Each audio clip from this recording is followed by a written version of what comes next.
नमस्कार दोस्तों, मेरा नाम दीपक सारस्वत है और आप देख रहे हैं पुलिस की आवाज न्यूज। आज हमारे साथ ब्रज यातायात एवं पर्यावरण जन जागरूक समिति के अध्यक्ष विनोद दीक्षित जी हमारे साथ हैं, जो पब्लिक में पर्यावरण को लेकर के प्लस यातायात व्यवस्थाओं को लेकर के प्रमुखता से इन चीजों को उठाते हैं।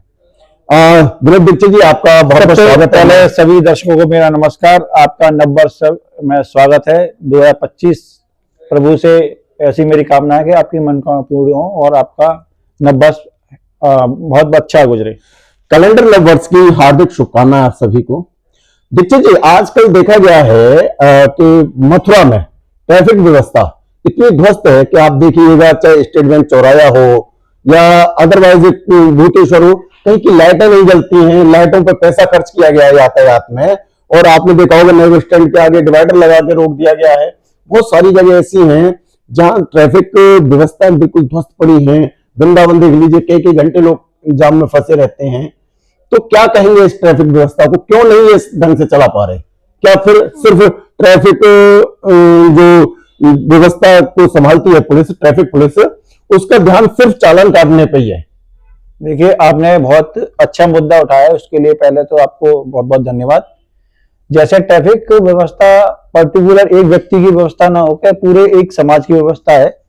इसमें सभी को सहभागिता करनी पड़ेगी, चाहे वो इससे जुड़े हुए डिपार्टमेंट हो या फिर आम नागरिक हो।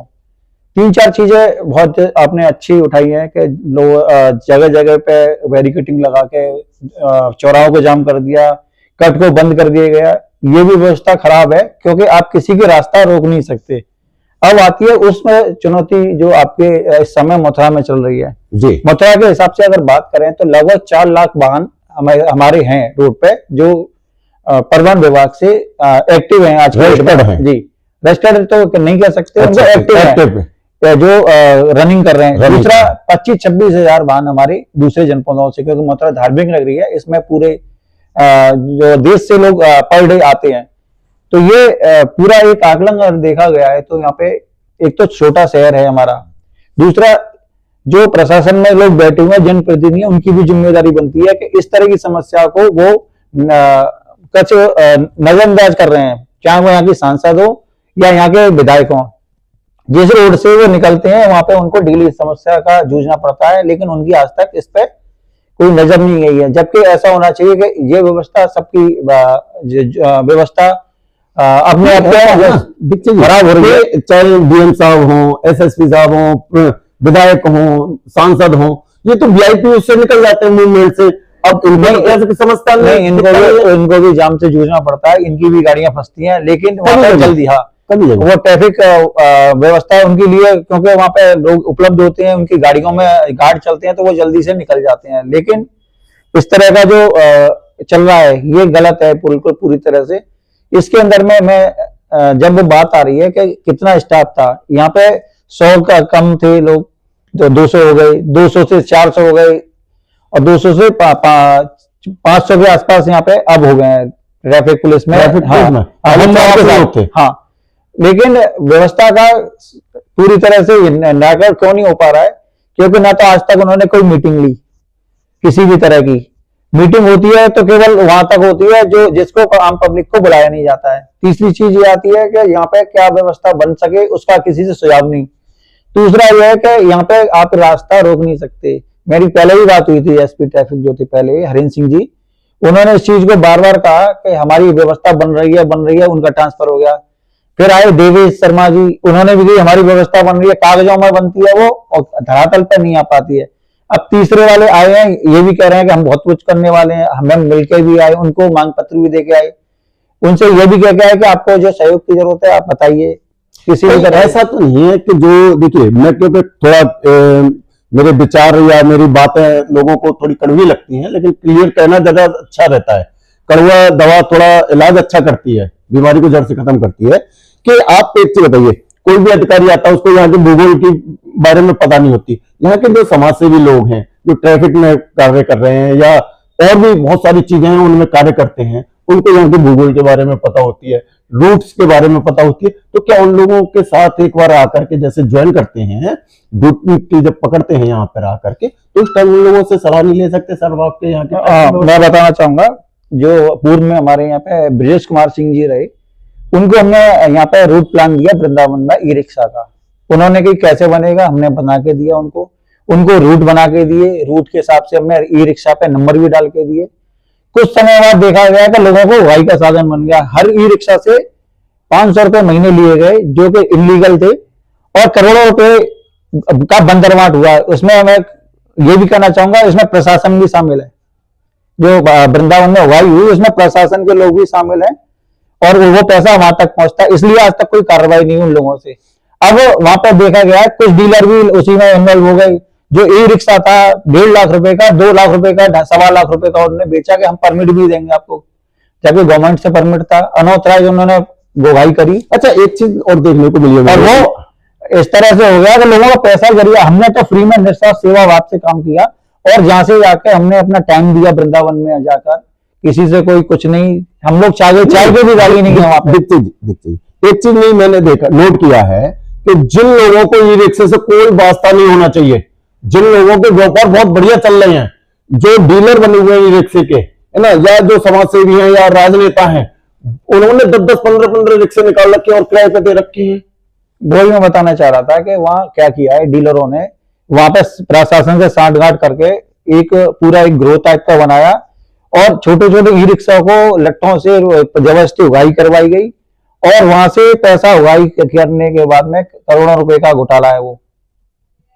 अगर देखा जाए, इसका कोई जांच करवाना चाहे तो वो बहुत बड़ा घोटाला है। करोड़ों रुपए का हर महीने की हेराफेरी है वो। लेकिन आज तक कहीं पे भी कुछ भी नहीं हुआ है, जबकि हमने सेवा भाव से ई रिक्शा को नंबर दिए थे। ये कहा था कि लोगों को जाम से मुक्ति मिलेगी, लेकिन उसमें एक और चीज किया कि डीलरों ने जो ई रिक्शे वहां के वृंदावन के थे वो तो हटा दिए, अपने नई नई ई रिक्शा को बेचने के लिए वहां पे लोगों से धनवाई करी गई, ओवर बिलिंग बेचे गए ई रिक्शा। तो ये ऐसी स्थिति रही। अच्छा, एक चीज और, जैसे जो आपने देखा होगा बीएसए के सामने एक कट था, उसको बंद कर दिया गया। एक मोहाली रोड पे लाइट लगाई गई है, लेकिन वहां पे कट बंद कर रखा है। आपने देखा होगा नए स्टेट बैंक चौराहे पे चौराहा बना हुआ है, लेकिन वो बंद कर रखा है। तो कौन से प्रावधान, कौन से नियमावली, कौन से कानून के तहत रास्ते को बंद कर सकते हैं ये लोग? यही मेरा मानना था। मैंने इसकी शिकायत डीएम से कर रखी है, इसकी शिकायत ट्रैफिक पुलिस से कर रखी है, यही प्रशासन से कर रखी है, लेकिन कोई भी आदमी कुछ करने को तैयार नहीं है। अच्छा, और हुआ क्या है इसके अंदर कि लोगों ने रॉन्ग साइड चलना शुरू कर दिया है। बिल्कुल रॉन्ग साइड से कई एक्सीडेंट मेरे सामने हुए हैं। स्टेट बैंक से, जैसे वहां पे चौकी बाग बहादुर से आप कट मारते हैं शॉर्टकट के लिए, 1 मिनट बचता है, लेकिन उस 1 मिनट को बचाने के लोग दूसरे की जान पे बने आते हैं। वहां बाउंड्री वॉल है, उसमें जैसे सामने आएगा, इधर से जो जा रहा होगा उसे पता भी नहीं चलेगा, और वहां आए दिन एक्सीडेंट होते हैं। इसका संज्ञान मैंने खुद लिया है, वीडियो मैंने बना के भेजे हुए हैं। शासन ने अभी तक केवल कुछ, जब हम लोग शिकायत करते हैं 1-2 वहां पे आदमी खड़ा हो जाता है और आज वहां पे वो चालान कर देता है, इससे ज्यादा कुछ नहीं है। अच्छा, एक चीज बताओ, पहले ट्रैफिक में 80-84 लोग थे यहाँ पर जो ट्रैफिक में थे, होमगार्डों को छोड़ दो, खाली ट्रैफिक वाले। इसके बाद मैंने सुना कि ट्रैफिक में यहाँ पर लोगों को बढ़ाया गया, ट्रैफिक पुलिस वालों को। लेकिन ट्रैफिक पुलिस बढ़ने के बावजूद भी, उसकी एक बार हमने भी कंप्लेंट डाली थी कि ट्रैफिक व्यवस्था बढ़ाई जाए, तो उसके बावजूद भी आज भी ट्रैफिक व्यवस्था उससे भी बुरा हाल है, उससे भी बुरा हाल से गुजर रही है। अब सब समस्या आती है, आप कह रहे हो रॉन्ग साइड, अब रॉन्ग साइड आदमी चले, क्योंकि पहले यहीं से मुड़ जाता था, अब फिर उसके बाद हो गया ब्रिजवासी रॉयल के सामने से, वो भी कट बंद कर दिया, क्योंकि पैसे वालों के दबाव में अच्छे कट बंद हो जाते हैं। अब श्याम सुंदर शर्मा जी के यहां से खोल दिया सामने से, किसी दिन वो घुड़काएंगे तो और आगे कर दिया जाएगा, तो लोग भी तो बहुत लंबा कर दिया जाता है। अब आप एक चीज बताइए, मोहाली रोड से कोई इंसान को और खाली नए बस स्टैंड तक जाना है, खाली नए बस स्टैंड तक, सामने से कचौड़ी लेके आनी है किसी को, तो उसको बीएसए के सामने यहां आना पड़ेगा, बीएसए की पुलिया पर, फिर लौट के वहां जाएगा, फिर वहां से 2 किलोमीटर इधर आएगा, फिर उधर लौट के जाएगा। तो ये भी तो लोगों की समस्या है। इस बारे में मेरी जो जनप्रतिनिधि है, यहाँ के पार्षद हैं, उनसे भी बात हुई है, सबको पता है, लेकिन अब गले में घंटी कौन बांधे, बात यहाँ पे आ रही है। अच्छा, तो बांध ली है, ये ट्रैफिक लाइटें लगाई गई थी, इसमें भी घोटाला हुआ है, पहले भी घोटाला हुआ था। जिसे अधिकारी के कहने पर जिन अधिकारियों के कहने पर ये लाइटें लगी, उनका पैसा फिर उनकी तनख्वाह से वसूल किया जाए। तो भाई जब यूज नहीं है, जिस चीज का यूज नहीं है और आपने वो पास करके बजट लगवा दिया और वो यूज नहीं हो पा रही है इतने सालों से, तो इसका पैसा तो उसी अधिकारी से वसूल किया जाए ना। ये अक्टूबर में 2022 में चालू करने का जो सरकार के द्वारा प्रावधान था, वो आज 24 भी निकल चुकी है। अच्छा, आपने एक नोट किया होगा क्योंकि आप ट्रैफिक से जुड़े हुए हैं और इंश्योरेंस से, तो आप देखते होंगे कि ट्रैफिक लाइटें नहीं जलती हैं, लेकिन कैमरे चालू हैं। कैमरे चालू, कैमरे को छोड़ दो, ट्रैफिक लाइट नहीं चल रही, लेकिन लाइट जंपिंग का चालन कर जाता है। ये भी एक गलत तरीका है इनका। बैठे कंट्रोल रूम में वो चालान काटते रहते हैं, इससे ज्यादा। अच्छा, एक तो बताइए, मैं XYZ में रोड पर चल रहा हूं, लाइट बंद है, मुझे तो नहीं पता कि लाइट बंद है कि चालू है, और आपने चालू कर दी।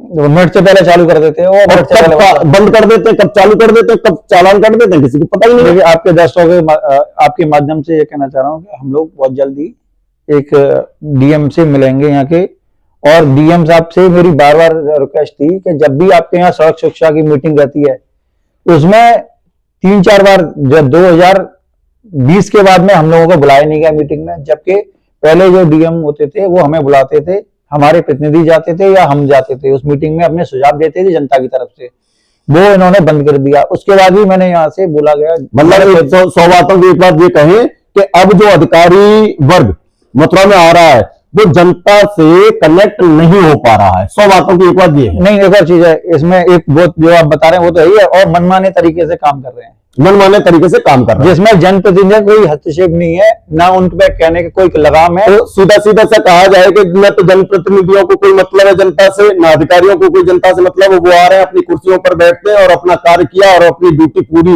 इत्सरी करके मथुरा वृंदावन को एक मकर जाल में फंसाते जा रहे हैं। अब आप समझने वाली चीज ये है कि उन जनप्रतिनिधियों को वोट मांगते हुए शर्म क्यों नहीं आती, जो जनता से कहते हैं हम आपकी समस्या सुनेंगे, और उन अधिकारियों को जो कसम खाते हैं संविधान की कि हम हर बंदे की आवाज सुनेंगे और हर गरीब तबके की आवाज सुनेंगे, लेकिन वो नहीं सुनते। इसी के साथ आज का एपिसोड हम यहीं समाप्त करेंगे। इस एपिसोड को हम आगे भी बढ़ाएंगे। विनोद अग्रवाल जी, विनोद दीक्षित जी, आपका बहुत बहुत धन्यवाद आपका। जय हिंद, जय भारत।